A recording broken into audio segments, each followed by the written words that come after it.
يا عزيز يا متعال بحق مولى بلال وهؤلاء الرجال ربنا اغفر لنا ولإخواننا الذين سبقونا بالإيمان ولا تجعل في قلوبنا غلا للذين آمنوا ربنا إنك رؤوف رحيم اللهم بارك لنا في رجب وشعبان رمضان اللهم بارك لنا في رجب وشعبان وبلغنا رمضان اللهم بارك لنا وشعبان وبلغنا رمضان وأعنا على الصيام وقيام وتلاوة القرآن ويحسن واحفظنا يا ربنا من الذنوب والآثام صلى الله على سيدنا محمد نبي الأمي وعلى آله وصحبه وسلم الحمد لله رب العالمين بسر الفاتحة.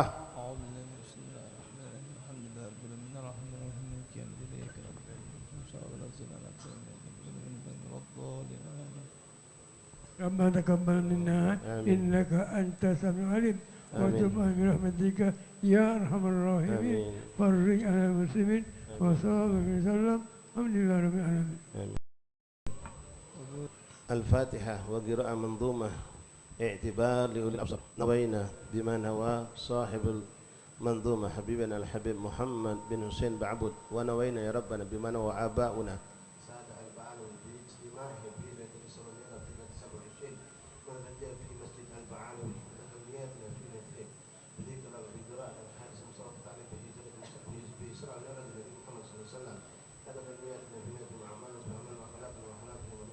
ربنا بركة هذا الاجتماع أكثر لنا نفع والانتفاع وفقنا فيما تفترض جميع الأحوال ونقضي حاجة مرضانا وارفرج كربنا وهمنا خصوصا يا رب نسألك أن تنصر إخوان المسلمين في فلسطين في غزة وفي كل بقاع الأرض وارحم المسلمين واحفظ المسلمين وفرج عن المسلمين وارزقنا التقوى والاستقامة وارزقنا يا رب النظر خاصة إلى خاصة مع خاصة وعن عليهم من سر عصر البقر من سر الإسراء والميراج النبي محمد المختار نوينا بنا مشايخنا علماء نسلم ونحفظ بالزمن ونوصل بالوقت ونحبنا محمد بن بعبد وإلى حضرة النبي محمد صلى الله عليه وسلم بسر الفاتحة. بسم الله الرحمن الرحيم الحمد لله رب العالمين الرحمن الرحيم مالك يوم الدين إياك نعبد وإياك نستعين اهدنا الصراط المستقيم صراط الذين أنعمت عليهم غير المغضوب عليهم ولا الضالين آمين. إن الله وملائكته يصلون على النبي يا أيها الذين آمنوا صلوا عليه وسلموا تسليما اللهم صل وسلم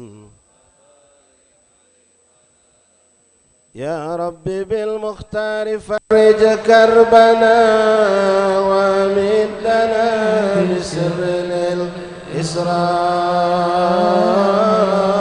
الإسراء يا ليلة المعراج والإسراء كم إبرة فيك وكم ذكرى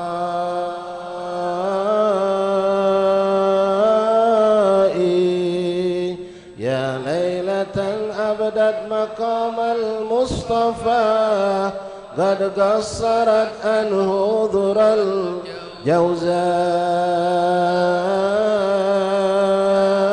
الجوزاء سبحان من أسرى بخير عباده وحبيبه في الليلة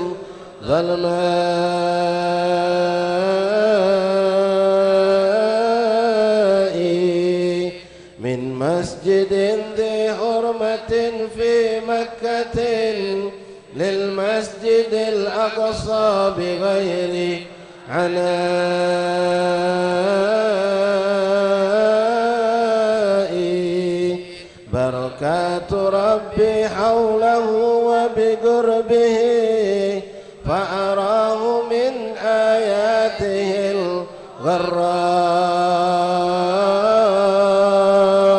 الغراء ركب البراق وآخذ بركابه جبريل يحرسه من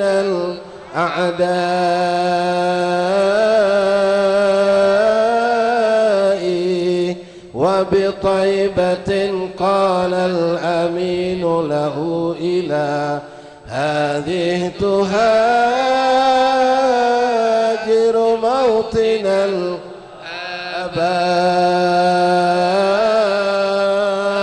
الآباء صلي لربك ركعتين فمن هنا أيضا تفارق موضع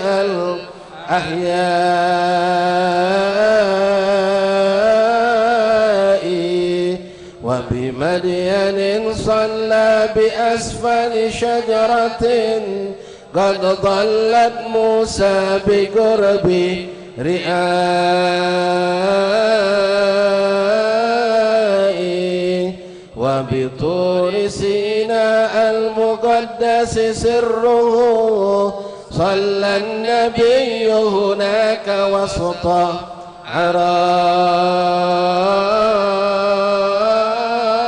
عرائي وببيت لحم للمسيح وأمه صلى الرسول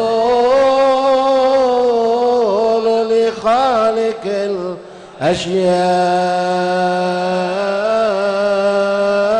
الأشياء وتعقب الإفريت إثر نبينا من فيه شعلة ناره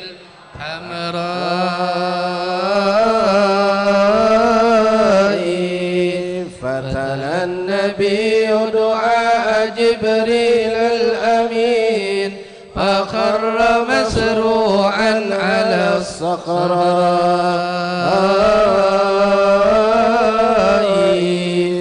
ورأى أناسا زرعهم وحصادهم يومين ثم بدا بحال نماء جبريل أخبره غيب سؤاله وأجابه أهل الجهاد أولئك ولدى سؤال عن أريج فائه قال بماشطة بدار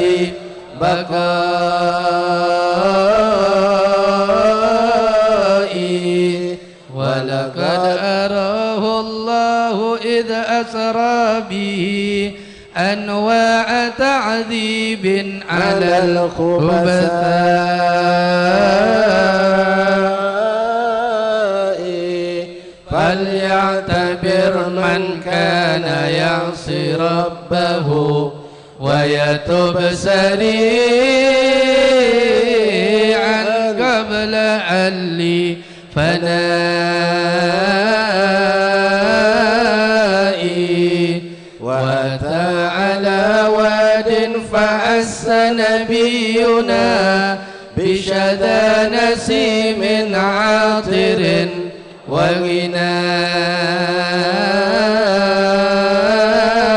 وغنائي صوت الجنان نسيمها وأريجها تشتاق للحنفاء والصلحاء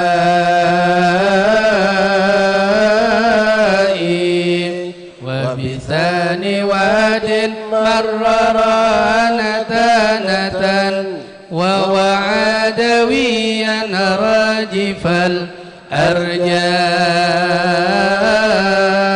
الأرجاء صوت لنيران تتوق لأهلها من كان لله من الأعداء من فتنة الدجال يا صاحي استعذ فلقد رآه بعينه العوراء وهناك أملاك رآهم يعملون عمود إسلام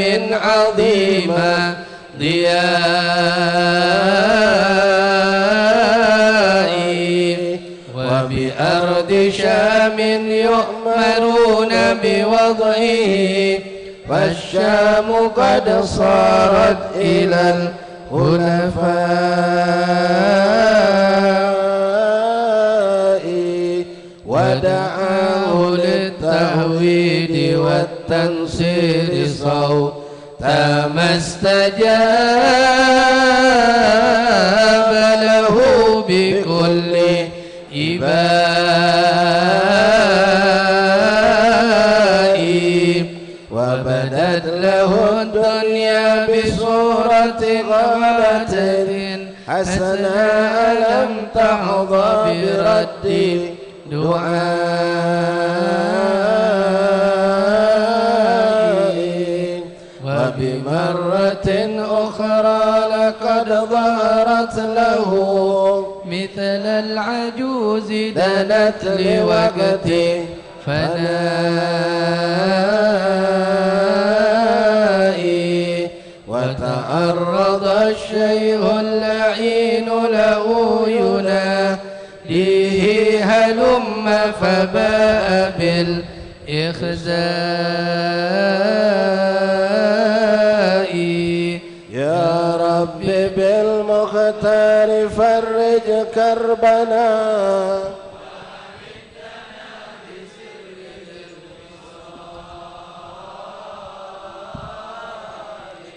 يا ربي بالمختار فرج كربنا وأمدنا بسر الإسراء يا ربي بالمحتار فرج كربنا وأمدنا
ربي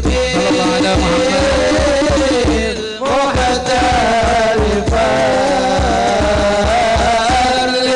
كربنا وأمتنا بسر الإسراء ترمي كمين بالفصل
بالمختار فرج كربنا وأمدنا بسر للإصلاح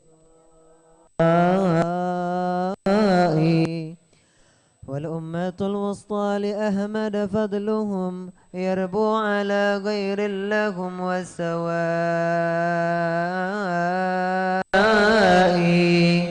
وكتابه الفرقان تبيان لما قد كان من شيء من الأشياء وتذاكروا إذ ذاك فيما بينهم الساعة الحق على استخفاء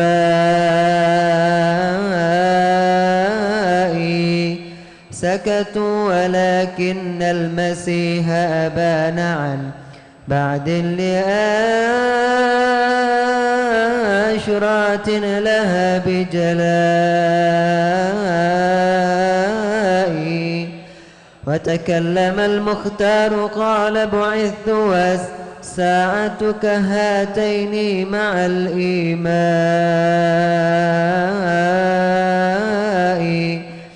قد حان من عسل ومن لبن له مما به من عطشة وظماء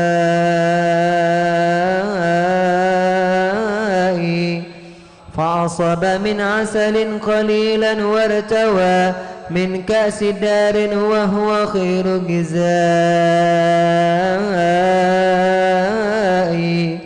وأتي بمعراج ليرقى صاعدا نحو السماء بهمة قعساء لاقى من الترهيب والتأنيس من رسل وأملاك بكل سماء في أول كان اللقاء بآدم ولديه أسودة بلا إحصاء ورأى الخليل بسابئ أو صابئ ثار غراس الجنة الغناء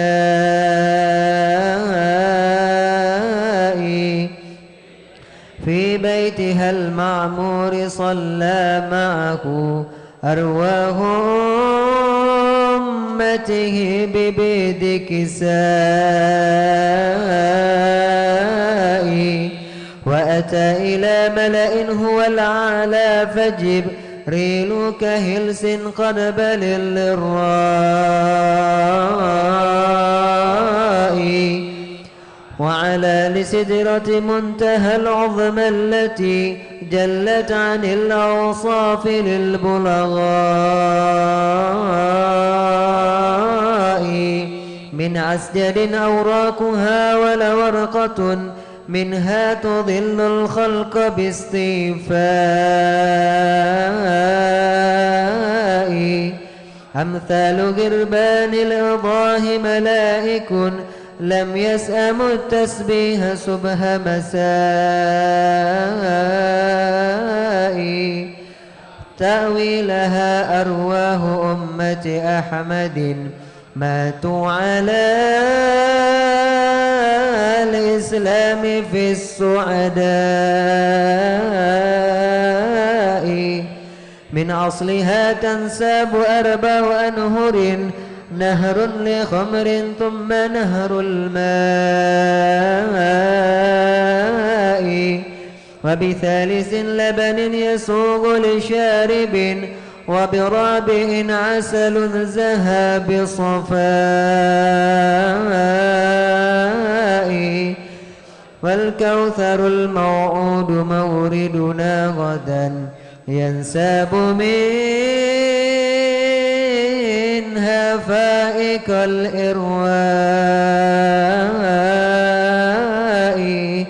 ثم الجنان الخلد كان دخوله فإذا بها ما لا رآه رائي والأذن للإنسان ما سمعت به في القلب لم يخطر لدى العقلاء يا ربي بالمختار فرج كربنا وأمدنا بسر للإسراء. يا ربي بالمختار فرج كربنا وأمدنا بسر للإسراء. يا ربي بالمختار فرج كربنا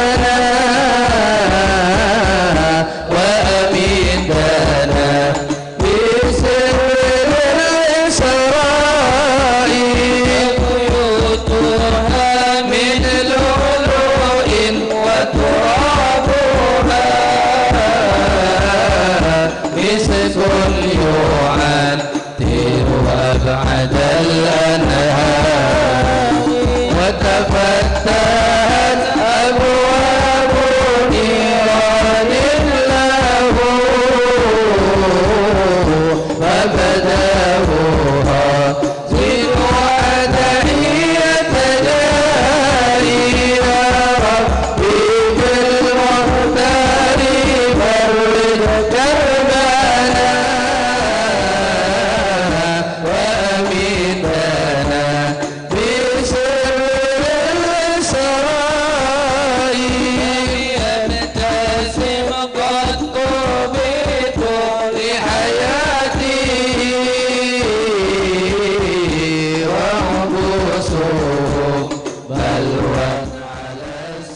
خصائصا من أعظم النعماء يا ربي بالمختار فرج كربنا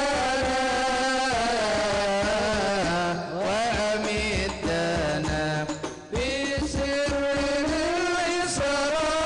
الإسراء يا ربي بالمختار فرج كربنا وأمدنا بسر للإسراء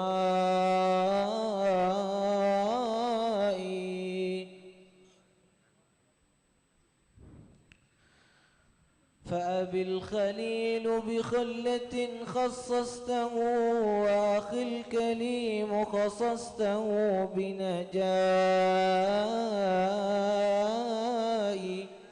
ووهبت عيسى من عجائب حكمة وكتابه الإنجيل جم سناء فأتى جواب الحق جل جلاله خص الرسول بأعظم الآلاء جعل النبي حبيبه وصفيه وحباه 7 مثاني لثنائي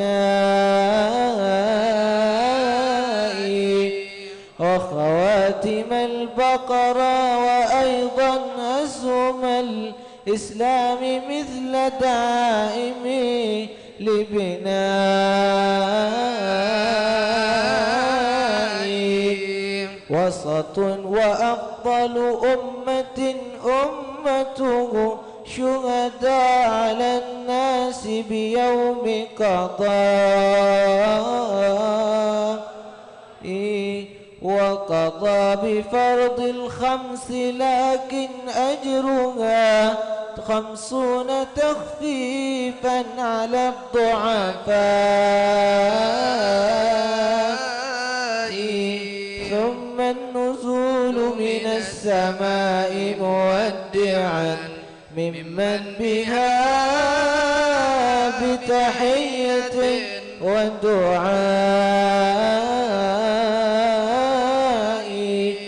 فرأى بأسفلها دخانا مظلما وقبيح أصوات لدى الإصغاء تلك الشياطين تحوم على عيون الخلق كي لا يفكروا بأعلاء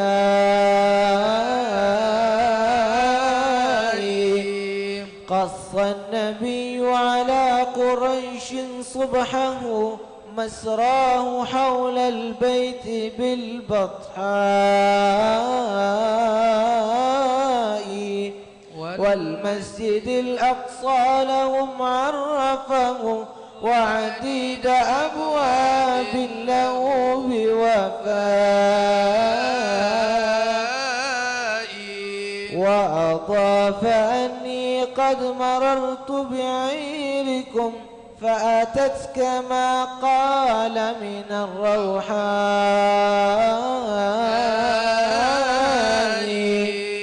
سخروا به إذ لم يقروا قوله وكذلك أهل الكفر والإغواء لكن أبو بكر يكرر قوله عند الرسول صدقت في الإسراء وخلاصة المعراج والإسراء يا مسلمون نظمت قصد رجائي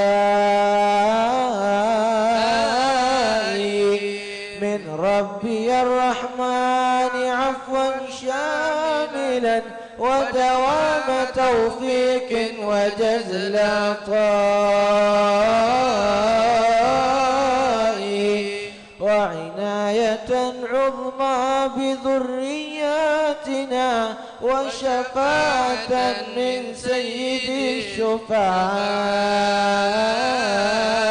الشفعاء وحماية للمسلمين جميعهم من كيد شيطان ومن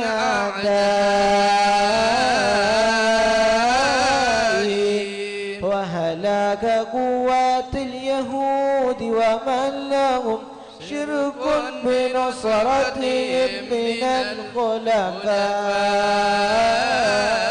الخلفاء ثم الصلاة على النبي وآله سفن النجاة سادة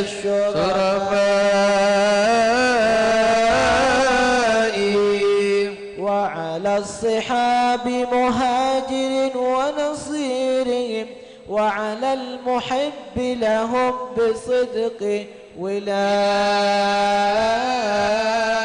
ولاء يا ربي بالمختار فرج كربنا ومدنا بسر الإسراء ليلا سارى وأما ليلا سارى وأما بالأنبياء المرضية بالأنبياء المرضية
صل وسلم.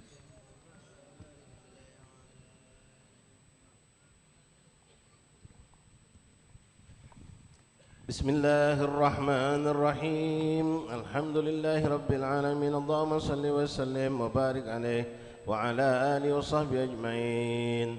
الحمد لله رب العالمين والعاقبة للمتقين، والصلاة والسلام على سيدنا محمد وعلى آله وأصحابه أجمعين.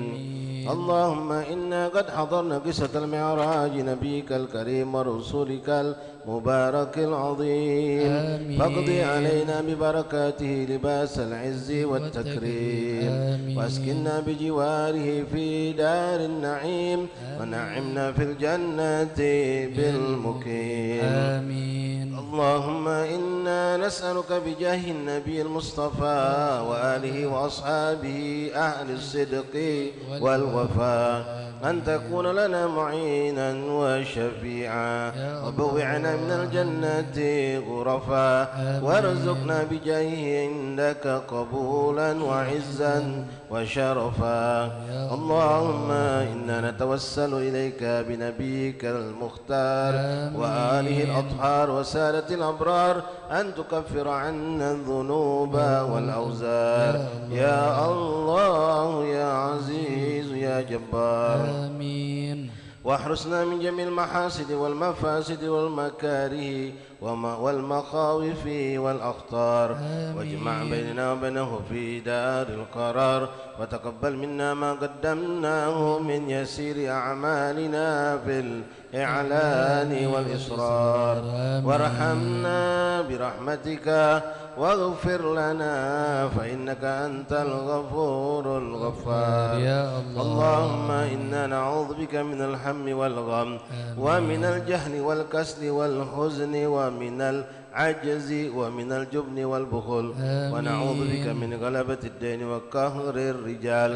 اللهم تقبل شفاعة سيدنا محمد الكبرى وارفع درجته العليا وآته سؤله في الآخرة والأولى كما آتيت إبراهيم وموسى.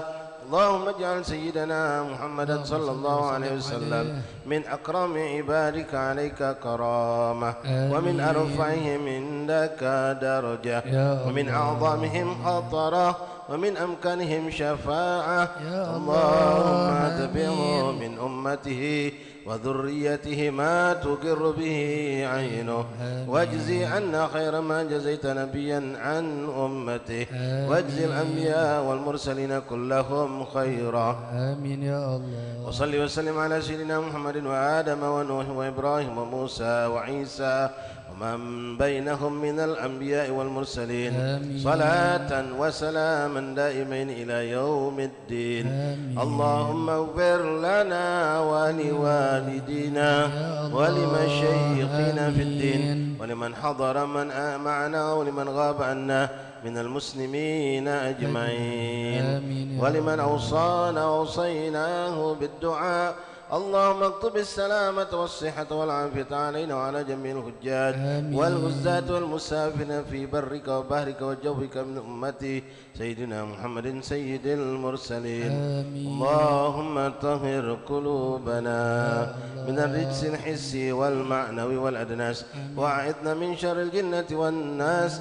اللهم لا تحينا في غفلة ولا تأخذنا على غرة، واجعل آخر كلامنا من الدنيا يا مولانا لا إله إلا الله محمد رسول الله، لا إله إلا الله محمد رسول الله، لا إله إلا الله محمد رسول الله صلى الله عليه وسلم. اللهم انفعنا بها يوم لا ينفع مال ولا بنون إلا من أتى الله بقلب سليم. وأفضل الصلاة وأزكى التسليم على سيدنا محمد خاتم الأنبياء والمرسلين وعلى آله وصحبه أجمعين.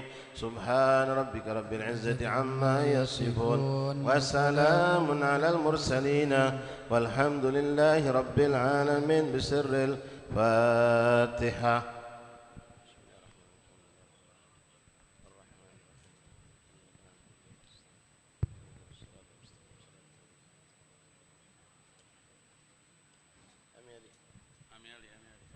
ربنا تقبل منا إنك أنت العليم وتب برحمتك يا أرحم الراحمين فرج عن المسلمين وصلى الله وسلم الحمد لله رب العالمين. تقبل الله منكم. تقبل يا كريم. بسم الله الرحمن الرحيم.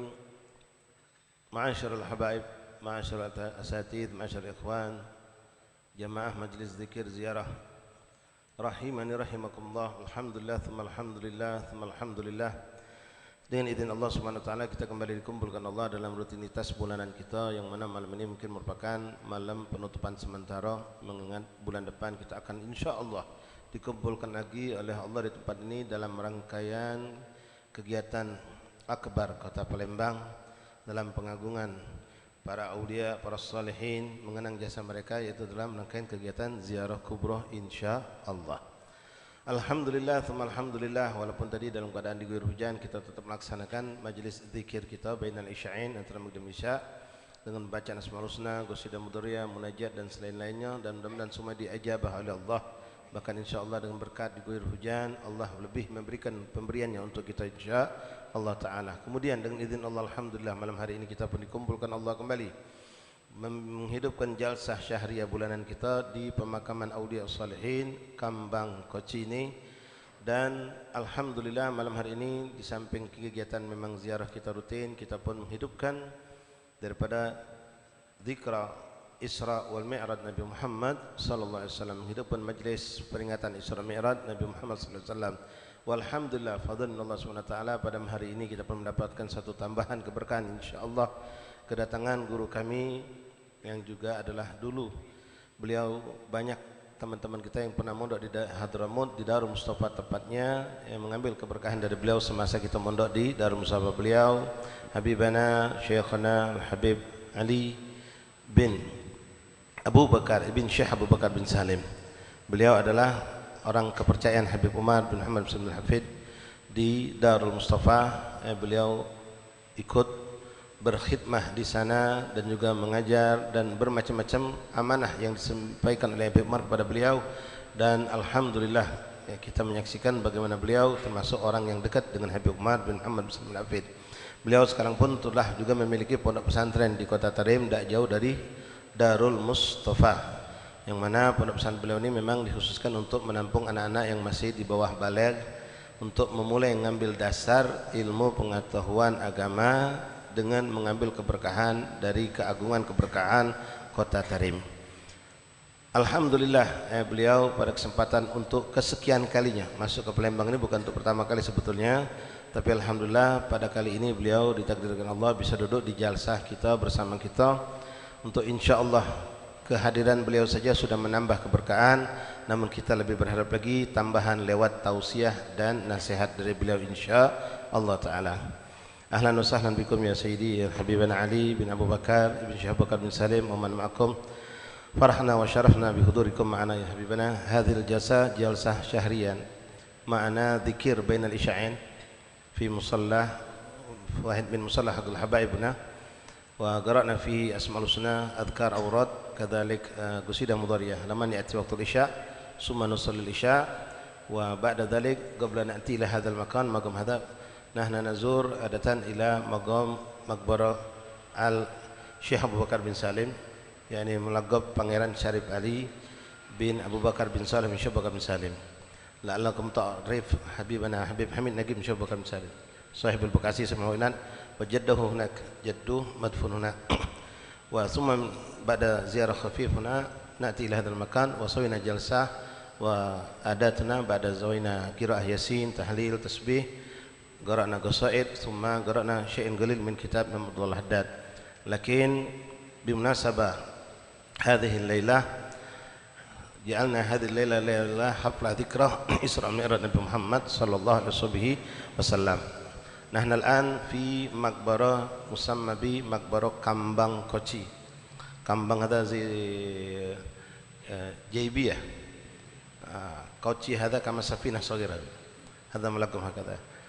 وهذا الوسط الميناء، والحمد لله هذه المقبرة أول مقبرة حق سادة البعلوي، يعني آخر ما دفن في هذا المقام تقريبا ممكن أكثر من 150 سنة آخر ما دفن. نعم. وعرفتم هناك موجود قبة أحمد بن شيخ بن شهاب هو الطوفي وهناك أحمد بن شهاب وأبوه هناك وهناك كم وكم من الرجال من كبار الصالحين مدفون في هذا المقام وأكثر سادة البعلوي الذي أول ما يجيئهم إلى فالمبان مدفون في هذا المكان.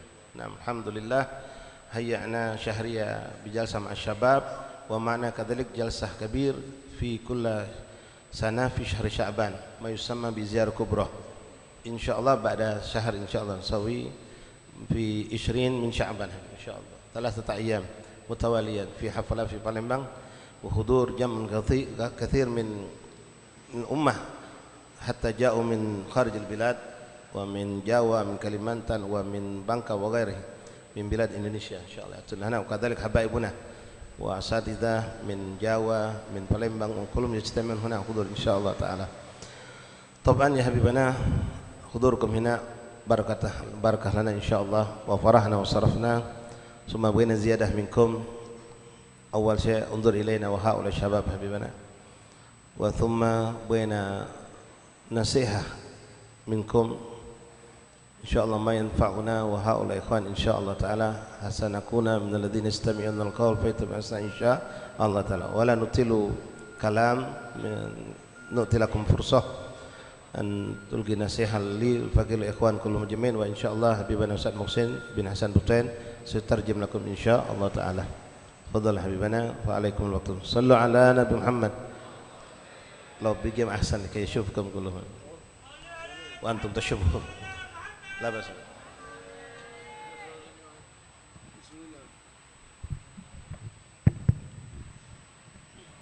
صلى الله على محمد.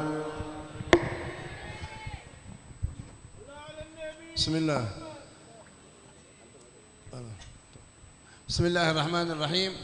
الحمد لله رب العالمين ونصلي ونسلم على سيدنا ومولانا محمد وعلى آله وأصحابه ومن تبعهم بإحسان إلى يوم الدين وعلينا معهم وفيهم برحمتك يا أرحم الراحمين. أما بعد السلام عليكم ورحمة الله وبركاته. Alhamdulillah kata beliau segala puji bagi Allah dan salawat dan salam kepada Nabi kita Nabi besar Muhammad sallallahu alaihi wasallam dan kepada para tabi'in dan mudah-mudahan kita semua akan dikumpulkan dengan bersama mereka insyaallah kelak di hari kiamat. Walhamdulillah nahnu iyyakum fi hadzal majlis mubarak wa fi hadhihi al-maqbarah al-mubarakah.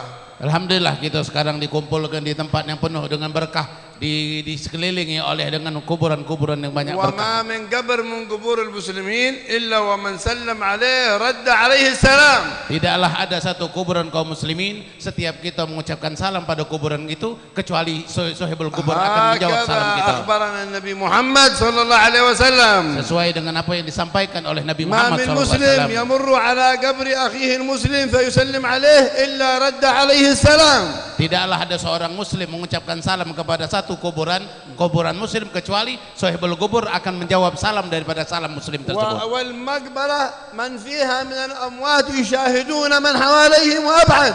Dan orang yang mana sudah meninggal itu menyaksikan orang-orang yang masih hidup. Yaqulu ahad as-sahaba la in aqdi hajati fi as-suq aw aqdi hajati fi al-maqbarah kullaha sawa.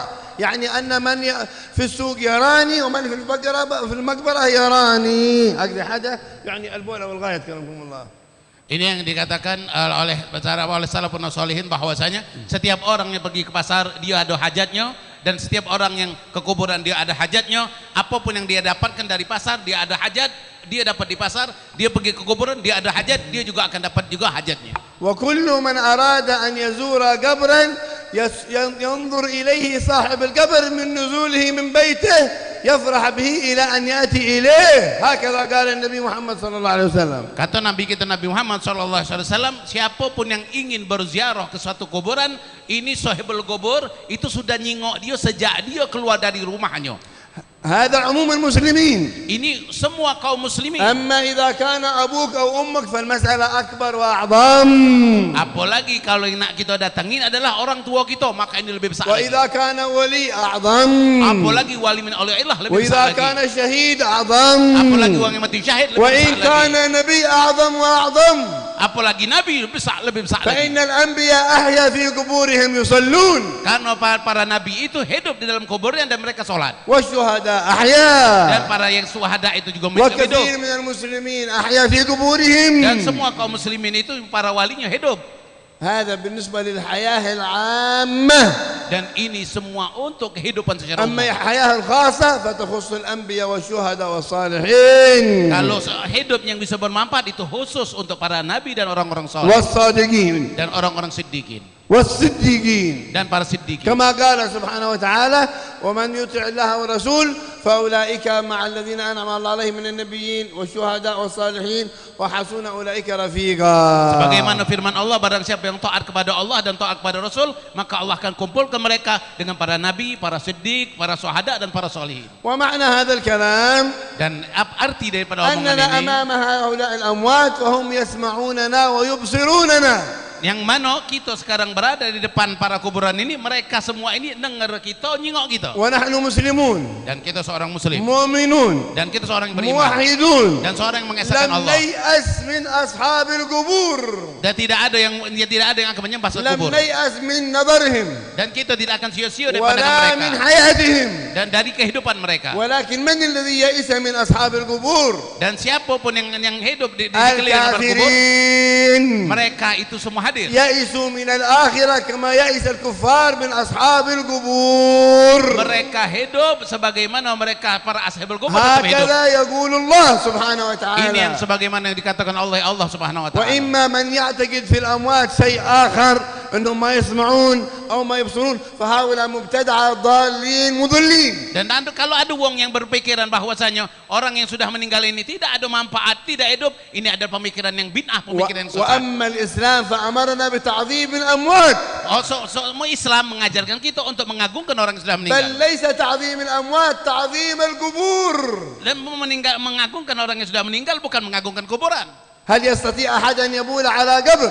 Ini yang dikatakan menyembah dalam kubur. هل يستطيع أحد أن يجلس على قبر؟ Ini yang menyalahkan kalau kita duduk dari atas لماذا؟ kubur. Kenapa disalahkan? تعظيما لصاحب القبر. Mengagungkan orang yang di dalam kubur itu. هكذا يقول النبي محمد صلى Itu الله yang عليه وسلم. dikatakan Nabi Muhammad لئن SAW. يجلس أحدكم على جمرة Seseorang duduk di samping kuburan, فتخلص من ثيابه فتحرقه في جسده yang mana setiap apa yang dia duduk itu akan dia dapatkan. خير له من أن يجلس على قبر. Sebaik-baiknya kaum adalah kaum yang biasa duduk di atas kuburan. إلا أن العلماء اختلفوا على الجلوس على القبر. Ini ada perbedaan di antara para ulama. أما الجلوس كرمكم الله لقضاء الحاجة البول والغائط فحرام وهو من الكبائر. Kalau duduk di kuburan itu dia untuk godel hajat, BAB atau ini haram, ini dosa besar. وأما على قبور الأنبياء فقد يؤدي إلى الكفر والعياذ بالله. Kalau dia itu lakukan di kuburan para nabi itu kafir. وأما الجلوس العادي Kalau duduk biasa, فبعض العلماء حرموا ذلك maka itu juga diharamkan. وبعضهم قالوا لا Dan sebagian lagi ngomong ketidak. إنما المقصود الجلوس الحرام لقضاء الحاجة كالبول والغائط والعياذ بالله. Yang diharamkan itu adalah duduk di atas kuburan kita untuk BAB atau yang lainnya. أو الجلوس إهانة لهم. Atau duduk menghina yang ada لأن dalam الله kubur. ما أمرنا بتعظيم أحد مثل ما أمرنا بتعظيم الميت. Allah tidak memerintahkan mengagungkan seseorang lebih daripada mengagungkan orang yang sudah من meninggal. أوجب الله علينا غسله؟ Siapa yang kita wajibkan dimandikan? من Siapa?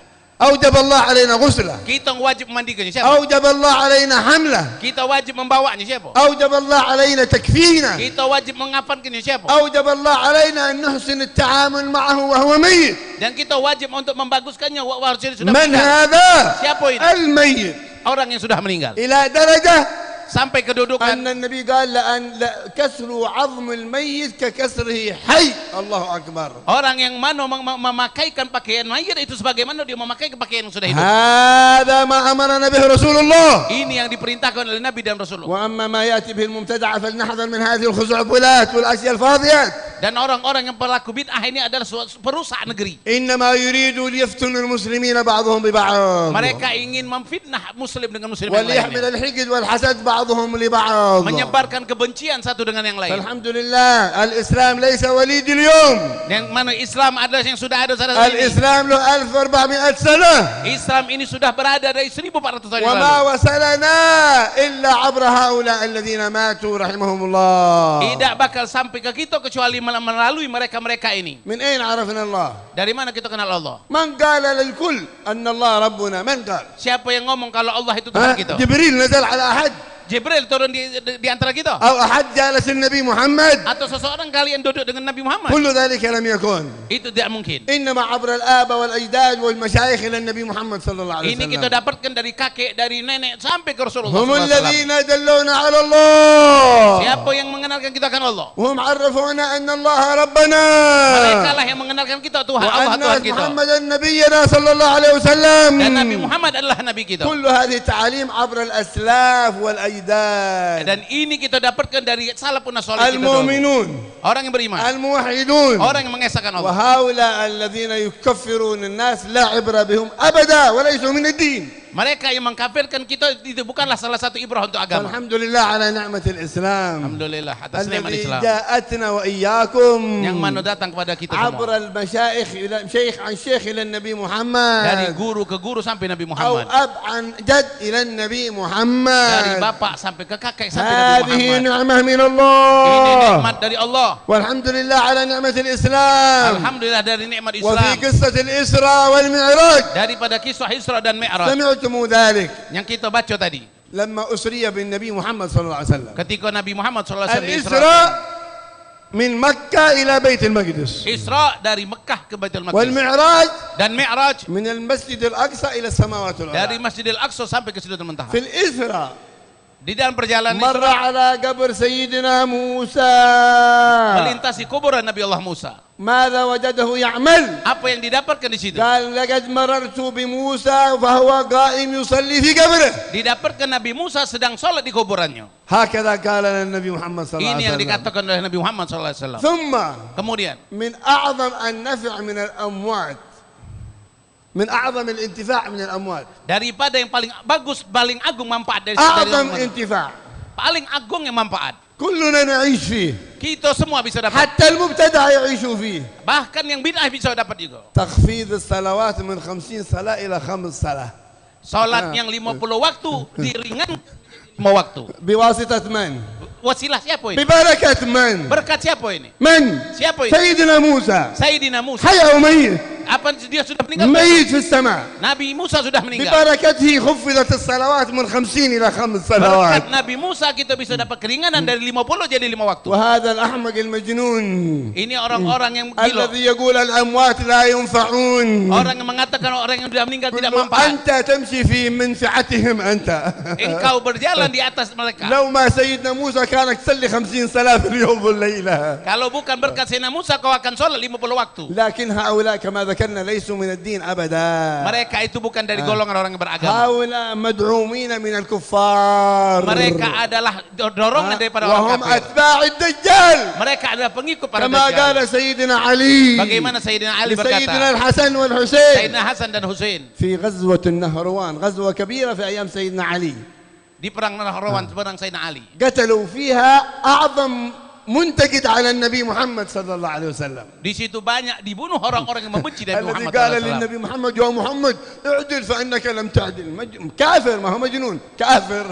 Orang yang pernah mengatakan Nabi Muhammad tidak adil, ini adalah orang-orang yang kafir. قتل في غزوة النهروان. Dan orang ini mati di perang Nahrawan. ففرح سيدنا الحسن Dan senang Sayyidina Hasan. وجاءوا به يحملونه إلى عن سيدنا علي، Dan dibawa orang ini ke bawah ke Sayyidina Ali. والنبي قد قال أن هذا إمام المبتدعة، Dan Nabi Muhammad mengatakan inilah orang-orang هذا pelaku bid'ah. إمام المكفرين والمشركين.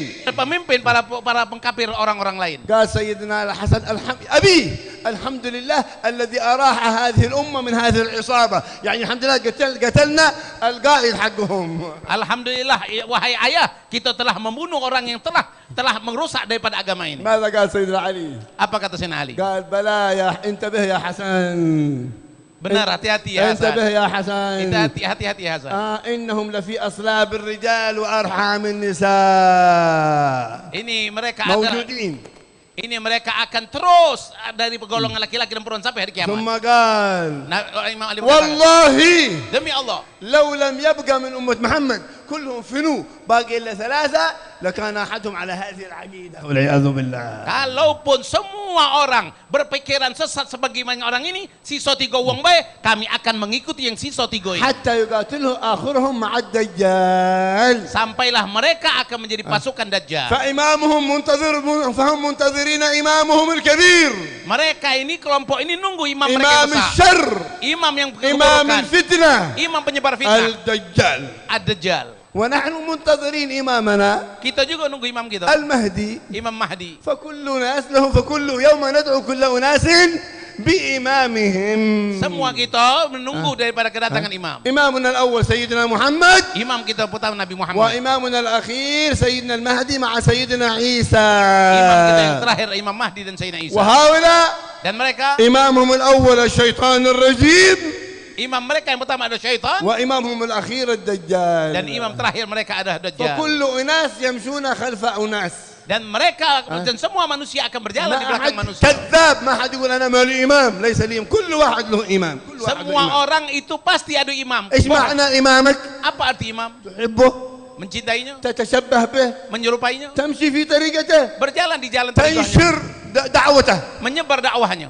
الدعوة دعوتان Dakwah ada 2, خير وشر. baik dan buruk. إمام الخير سيدنا محمد Imam yang baik Nabi Muhammad, وإمام الشر الشيطان imam yang buruk adalah syaitan. والإمام المنتظر المهدي وسيدنا عيسى Imam yang terakhir yang baik ada Sayyidina Mahdi, إمام Isa. الخير Imam yang baik, والدجال إمام الشر منتظر. dan Dajjal adalah imam yang buruk. وقال النبي إن أخوف ما خاف على أمتي قبل الدجال دجاجلة. Dan ada yang lebih buruk, lebih aku takut daripada Dajjal. بعضهم قالوا 70 دجال Dikatakan ada 70 وبعضهم Dajjal. قالوا دجالين كثير. Ada katanya banyak ما Dajjal. هي أوصافهم؟ Apa mereka ini? كما في مسلم وغيره Sebagai Muslim dan yang lain, يحدثونكم berbicara kepada بما kalian لم تسمعوا apa yang kalian dengar, أنتم ولا آباؤكم ayah kalian atau siapa. فإياكم وإياهم Hati-hati kalian. لا يفتنونكم ولا يضلونكم. Mereka akan memfitnah kita dan akan menyesatkan kita. الحبيب صلى الله عليه وسلم قد بين لنا الأمور ظاهرة. Nabi Muhammad telah menjelaskan وما sejelas-jelasnya. بقي إلا من واحد عنده شيء من البدعة هو يتأثر. Sebagaimana orang yang telah melakukan bid'ah, mereka berbekas. الحمد لله أسلافنا Alhamdulillah salafuna وأولياؤنا dan para wali kita على الطريق الصحيح di jalan yang benar مطمئنون لذلك dan selalu berjalan di tenang فرحون بذلك dan berpegang teguh ونحن dengan itu. على طريقتهم إلى أن Dan نموت. kita berada di jalan mereka sampai kita mati. وحقيقة الإمام الأعظم الحبيب محمد صلى الله عليه Dan وسلم hakikah kebenaran ada pada Sayyidina Muhammad SAW. وراثه موجودين Penjaga kita ada, ذريته موجودين keturunannya juga ada, العلماء بالله وراث النبي موجودين. para ulama wali Allah juga ada. لماذا نختلف؟ Kenapa kita berbeda-beda? الشيطان يدخل من هنا وهنا. Karena setan masuk dari sana dari sini, التحريش بينهم. merusak antara kita. غير ذلك لا شيء.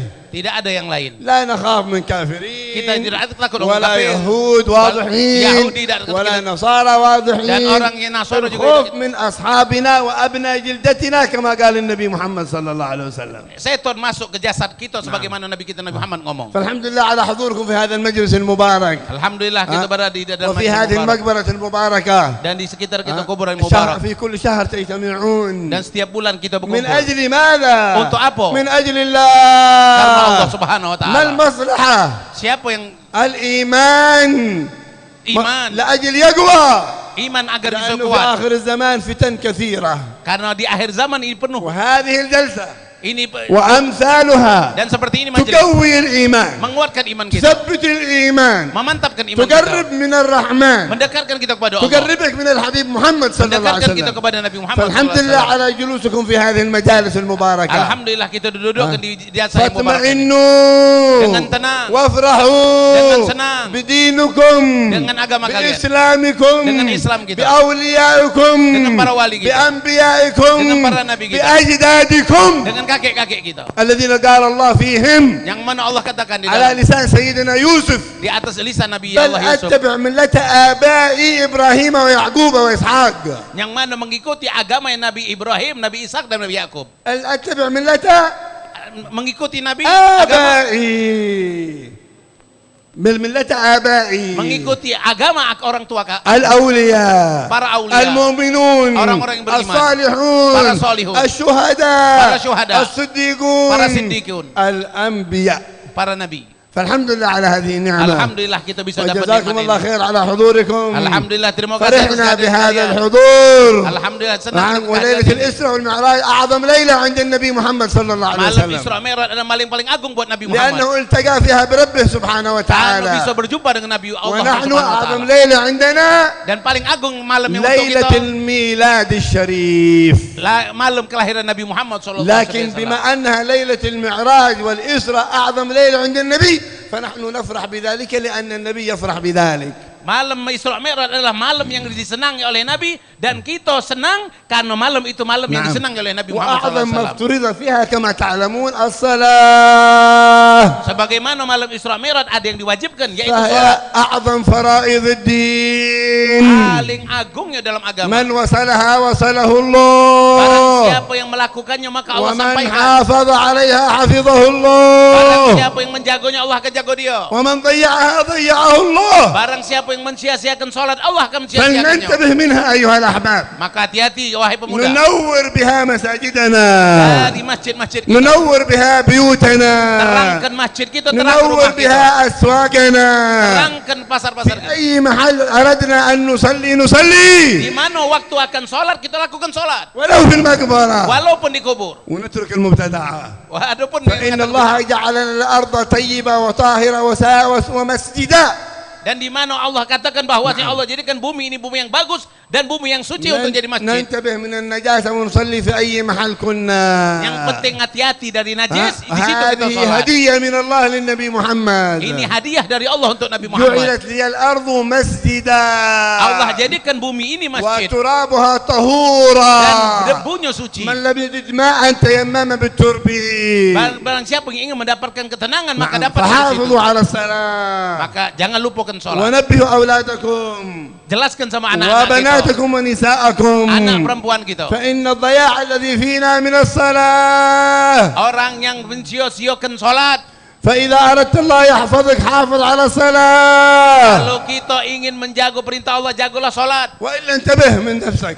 Maka jadi atau وسيأتي شهر dan شعبان، akan datang bulan وفيه Sya'ban. ليلة النصف من Akan شعبان، ada malam nisfu من Sya'ban. أفضل الليالي عند الله، Paling afdalnya malam di sisi Allah. يغفر الله فيها لجميع الأمة Allah ampuni dosa semua umat إلا لقاطع الرحم kecuali orang memutuskan tali أو عاق silaturahmi, الوالدين atau orang durhaka أو sama orang tua, شارب الخمر atau orang yang أو من mabuk-mabukan, في قلبه حسدا على atau yang di dalam المسلمين hatinya ada kebencian antara وبغضا muslimin, على المسلمين. kebencian terhadap kaum muslimin. وأمرنا النبي محمد Nabi Muhammad merintahkan بقيام kita, ليلة النصف من barang siapa شعبان yang menghidupkan malam nisfu وبصيام Sya'ban dan puasa pada نهارها siang harinya, فلنحافظ على ذلك أيها الأحباب maka kita jago malam nisfu Sya'ban dan harinya. ونستقبل رمضان Kemudian kita akan jumpa شهر malam Ramadan, bulan القرآن Quran. ونحافظ على القرآن أيها الأحباب. Ayo kita jago Al-Quran, هل نفتح القرآن؟ buka Al-Quran, هل نقرأ القرآن؟ baca Al-Quran. ينور الله بصرنا Mata kita akan dicahayakan oleh Allah بالنظر إلى dengan القرآن. melihat Al-Quran. ينور الله قلوبنا Allah akan mencahayai hati بالنظر kita إلى القرآن. dengan kita melihat ينور Al-Quran, الله قبورنا dan Allah terangkan kuburan يقوي kita. الله إيماننا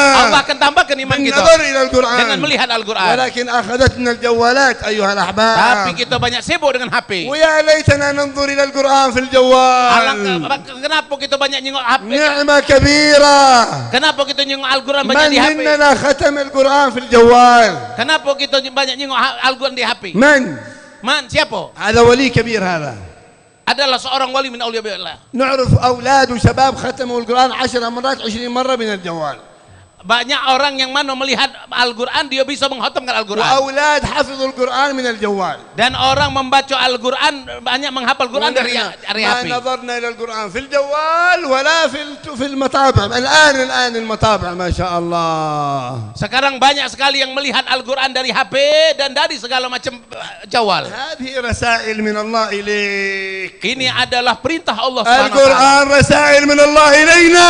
Al-Quran adalah perintah Allah untuk kita. فلنتفكر في القرآن. Maka banyak bertafakur dari Al-Quran. ونوجه أولادنا إلى حفظ القرآن. Maka kita harus ajarkan anak kita untuk jaga Al-Quran. ونضعهم في معاهد الصالحين. Masuk ke mereka di pondok-pondok orang soleh. انتبه.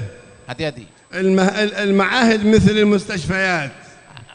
Pondok ini seperti rumah sakit. والعلماء مثل الأطباء. Dan ulama itu seperti dokternya. في أطباء قليل الأدب يريد الفلوس فقط ما هو حق علم، ومستشفيات بغير صبر، وفي علماء صالحين. فأنت اختر لابنك المحل الزين مثل ما تختار له المستشفى الزين. Hati-hati, rumah sakit ada yang rumah sakit hanya kepengen duit, dokter hanya kepengen duit, maka begitulah juga. Pilih pondok kita, pilih anak kita di pondok-pondok yang mana di situ para ustadznya seperti dokter yang ikhlas, yang solihin, yang bisa ngobati anak kita dari segala penyakit. Alhamdulillah, nahnu jina min Tarim kama ta'lamun. Sebagaimana kami datang dari Tarim. Tarim bilad as-salihin.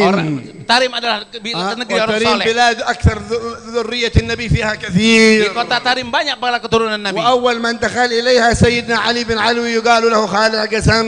Yang pertama kali masuk ke Tarim ada Sayyidina Ali Khalaq Qasam. الذي ما كان يصلي صلاة ويسلم فيها على النبي إلا سمعه ومن حواليه الرد من النبي محمد صلى الله عليه وسلم عليه الرد بالسلام. Dan mana Sayyidina Ali Khalaq Qasam setiap kali dia mengucapkan assalamualaikum kepada Nabi dijawab oleh Nabi Muhammad sallallahu alaihi wasallam. والحمد لله وجينا مع سيد الحبيب عمر بن محمد كما ذكر الحبيب بن شكري. Alhamdulillah kami berada di lingkungan Habib Umar sebagaimana من دار المصطفى di Darul Mustafa ودار الزهراء dan Darul Zahra. ونحن خدام له. Dan kami adalah pembantu Nabi Habib Umar. وباستشارته عملنا بجانبه معهد اليسرى. Dan kami ada pondok Al-Yusra daripada suruh أولاد Habib Umar. وبنات Laki-laki dan من perempuan. سن 10 سنوات إلى ما فوق. Dari umur 10 tahun sampai ke atas. كله هذا Ini semua من بركات الحبيب عمر. ini semua berkah Habib فالحمد Umar. لله على هذه النعمة. Alhamdulillah atas والمشايخ كثير dan guru-guru banyak. لكن وراث النبي قليل. Dan tapi pewaris Nabi sedikit. فنسأل الله أن يعرفنا قدرهم Mudah-mudahan kita bisa tahu kadar وأن ulama. يحيينا على طريقتهم Mudah-mudahan kita bisa hidup وأن dalam jalan يميتنا mereka. على Dan ملتهم kita berjalan dalam كما agama قال mereka. الإمام الحداد. Sebagaimana kata Imam ربي Al-Haddad. فانفعنا ببركتهم آمين. واهدنا الحسنى بحرمتهم آمين. وأمتنا بعد طول العمر في طريقتهم آمين. ومعافاة من الفتن. آمين. اللهم اغفر ذنوبنا آمين. واستر عيوبنا آمين. سهل مطلوبنا آمين. أطل أعمارنا آمين. اقضي حاجاتنا آمين. اشفي أمراضنا آمين. اصلح أولادنا آمين. اصلح بناتنا آمين. اجعل الكل منهم عالمين وصالحين آمين. ببركة هذه الليلة الشريفة آمين. وليلة الإسراء والمعراج. آمين. اجعلنا كلنا صالحين. آمين. كلنا أولياء متقين. آمين. فائزين آمين. بعلم اليقين وعين اليقين آمين. وحق اليقين آمين. متبعين للنبي محمد. اللهم آمين. وأرنا وجه النبي محمد قبل أن نموت يا رب العالمين. آمين. وصلى الله على سيدنا محمد وآله وصحبه وسلم والحمد لله رب العالمين. Alhamdulillah bil alamin. Qabul. جزاكم الله من الجزاء شيخنا حبيبنا الحبيب علي بن أبي بكر من شبك المسلم هذا ما يلقى علينا وكذلك حبيبنا محسن الذي ترجم على حبيب علي. Masya Allah tabarakallah, begitu semangat ya, Habib Ali menyampaikan tausiahnya kepada kita sampai Habib Husain agak kerepotan. Begitu cepat Habib Ali. Masya Allah. Himmah Masya Allah.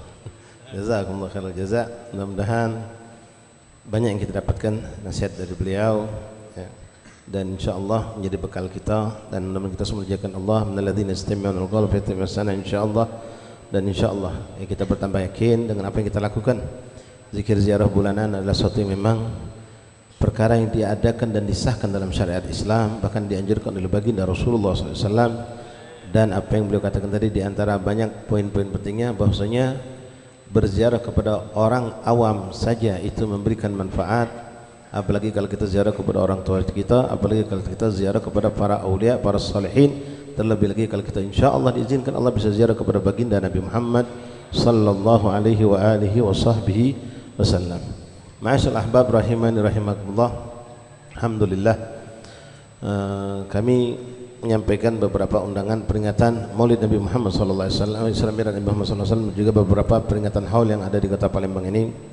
Besok pagi insya Allah kita semua biidznillah, mudah-mudahan diizinkan Allah bisa menghadiri acara haul seorang tokoh aulia besar di kota Palembang, Kiai Abdul Hamid bin Mahmud atau kita kenal dengan Kiai Marogan, yang memiliki 2 masjid dan beliau dimakamkan di salah satu masjid di Kertapati. Jadi rangkaian haul ini ada 2. Pertama pagi kumpul di Masjid Lawang Kidul.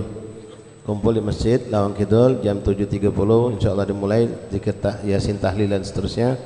Lalu selesai jam 9 barangkali, lalu bergerak dengan kapal atau jukung menuju ke Masjid Kiai Morgan Kertapati dan melakukan kegiatan ziarah di tempat tersebut insyaallah taala dan mengikuti acara.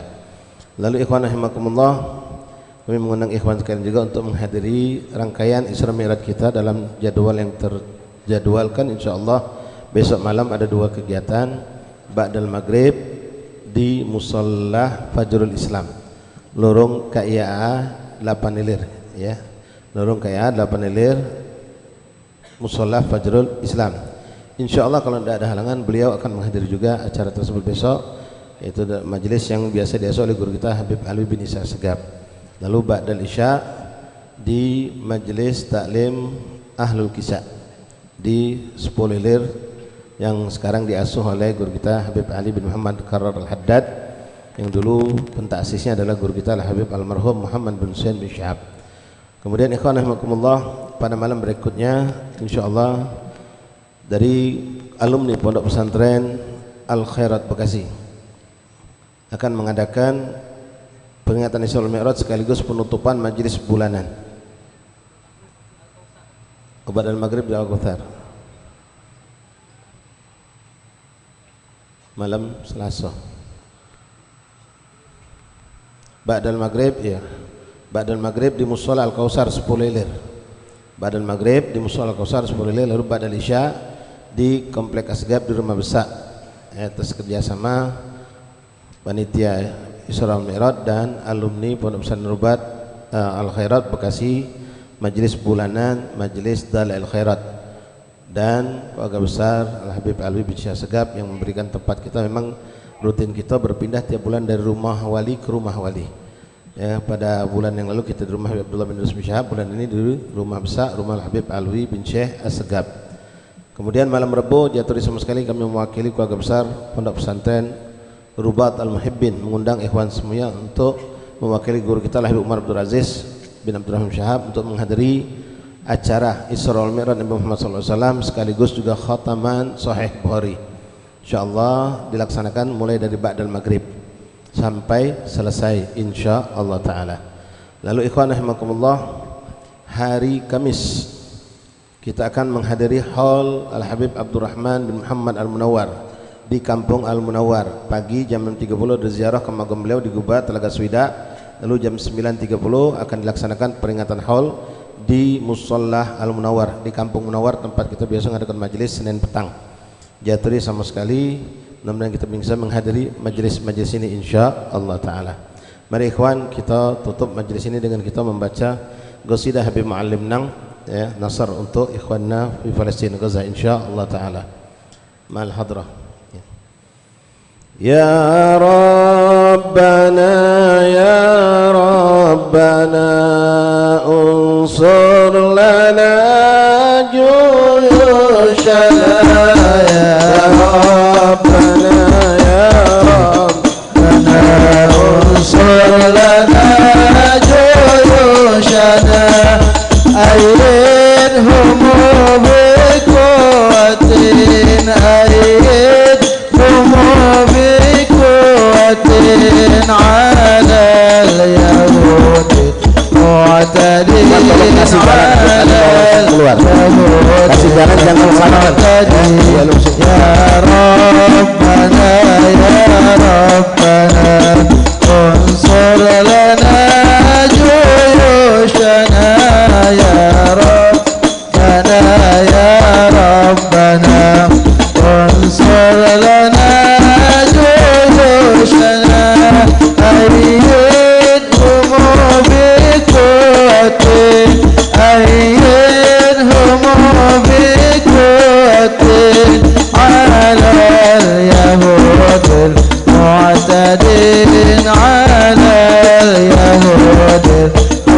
المعتدين يا رب دمر اليهود الناكثين للعهود يا رب دمر اليهود الناكثين للعهود وارسل عذابا دائما وارسل عذابا دائما على طغاة الظالمين على طغاة الظالمين يا ربنا انصر لنا جيوشنا يا ربنا انصر لنا جيوشنا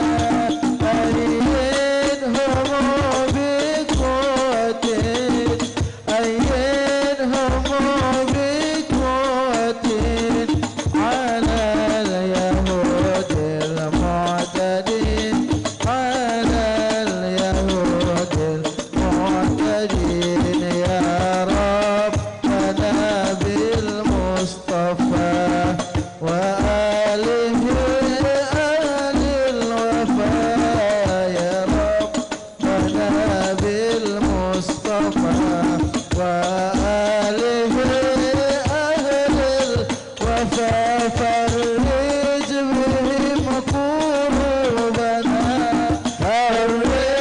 بهم كروبنا وارحم جميع المسلمين وارحم جميع المسلمين يا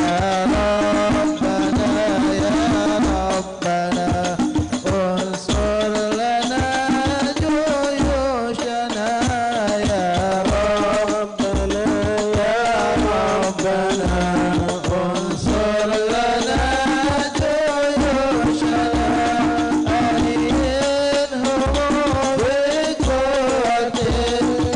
أيدهم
رسول سيدنا محمد صلى الله عليه وسلم من الفتوح والمنه ورسوله وصالح الجسد ورتبت النسل الله يغفر ذنوبنا ويستر عيوبنا ويكشف كروبنا تقبل منكم جميع ما عملنا من الذكر والزيارة جعل يا رب ببركة هذه الزيارة وعجل لنا بالبشارة والإشارة بركة النبي المختار أبي زهرة على ذنب صالحة جالبة كل خير دافعة كل شر ومن وأبو آباءنا وأسلافنا وسلم مثل هذه الزيارة في هذا المقام خاصة في كل مكان من مقام الأولياء والصالحين أدخل نياتنا في نياتهم وأعمالنا في عملنا وأخلاقهم تكرم عليكم تكرم هؤلاء الرجال على النية الصالحة جالبة كل خير دافعة كل شر ومن وأبو قطب الزمان وسبب الوقت من مشايخنا جميعا إلى حضرة النبي محمد صلى الله عليه وسلم سر الفاتحة.